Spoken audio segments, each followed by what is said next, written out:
In April of 2012, a mysterious video in Japanese text was uploaded to YouTube by an unknown channel named Taya777. On the surface, the video was nothing more than pixelated vines with Donkey Kong Country 2 music playing in the background. But behind the nostalgic music and random nature of the video lies one of the most interesting internet phenomenons I've ever seen in my life. There were people spontaneously sharing their struggles with depression and loss of a loved one, while others were just talking about where they were in their life, and some were just leaving positive comments for anyone who might one day read them. This is the story of how thousands of people accidentally left a massive impact on the entire internet that is still visible to this day. This is the story of the internet checkpoint.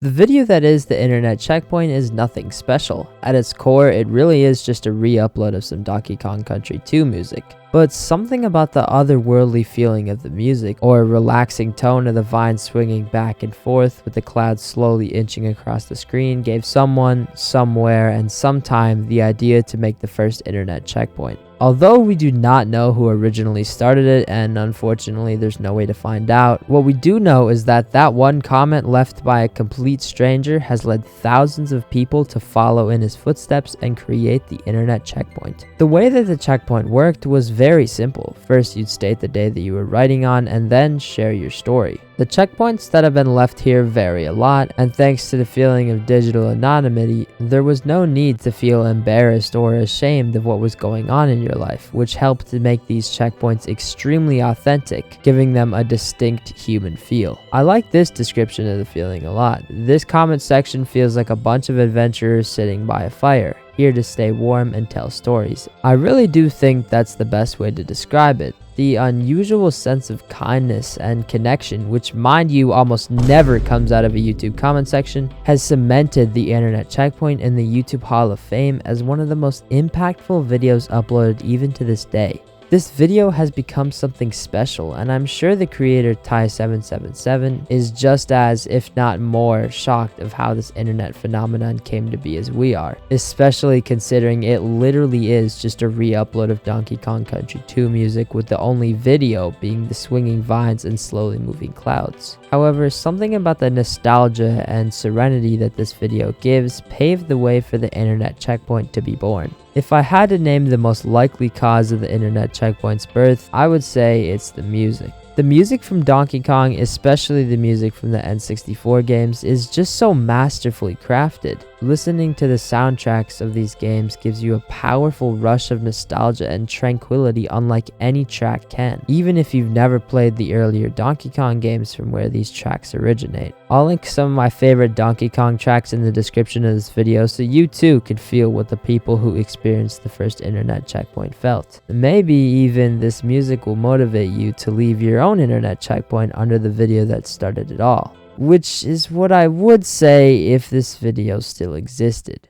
Nintendo is a company that has drowned itself in controversy in the last few years. Their extremely overpriced products, the infamous Joy-Con drift that plagued the Switch's entire lifespan, and the biggest of all, their unrelenting hatred towards anyone that gets within 5 feet of their intellectual property. Honestly, there's just so much controversy surrounding Nintendo that it could be its own video entirely. But anyways, their unending assault against people making fan games, mods, or even videos showcasing the mods has led Nintendo to becoming one of the most hated companies in gaming. And on the 15th of June 2021, the internet checkpoint was taken off of YouTube, assumed to be from Nintendo as it is Donkey Kong music playing in the background after all. In a matter of seconds, the stories of thousands of people were instantly wiped off the face of the earth. What used to be a thriving community with new people discovering it every day is now a lost sanctuary. I don't blame Nintendo for what they did. It is, after all, copyright infringement. And over the years, Nintendo has made it pretty clear that unauthorized use of the music will not be tolerated, and I get that.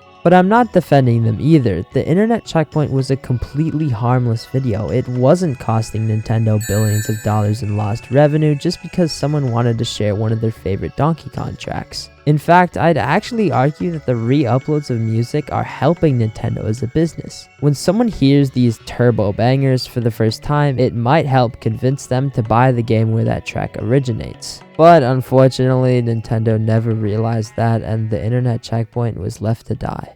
But the internet wasn't about to let this story end. Shortly after the ban went public, the internet checkpoint was resurrected. Hundreds of channels got to work re-uploading the video originally created by Ty777 in an effort to preserve what we once had. It got to a point where entire channels were being made solely for the purpose of reposting the internet checkpoint. And although the thousands of internet checkpoints posted on the original video are forever lost to time, checkpoints are still being made under the new videos posted every single day from people trying to recreate what has since been lost. And if I'm gonna be honest, it worked. With all those reposted videos spreading across the internet like wildfire, they were able to hit a completely new audience that never got to experience the original. And with this new audience, it led to a surge of new checkpoints unlike anyone had ever seen before. The internet checkpoint was brought back from the dead and thrown into a new light. And I think it should stay that way. The internet checkpoint really did help a lot of people. One guy made an entire video talking about how the internet checkpoint found him in his darkest times and saved his life. This just shows that the internet checkpoint is something special, and I really do hope it never gets forgotten. And with that, the story of the internet checkpoint came to a close. If you made it this far, thanks for watching. I really do appreciate it. I plan on making a lot more videos just like this one, so if you are interested in that, please consider subscribing and turning on notifications so you don't miss my next upload. Also, if you have any specific topics you'd like to see me cover, feel free to comment down below and I'll try to get to as many as I can. But with that said, goodbye and I'll see you in the next one.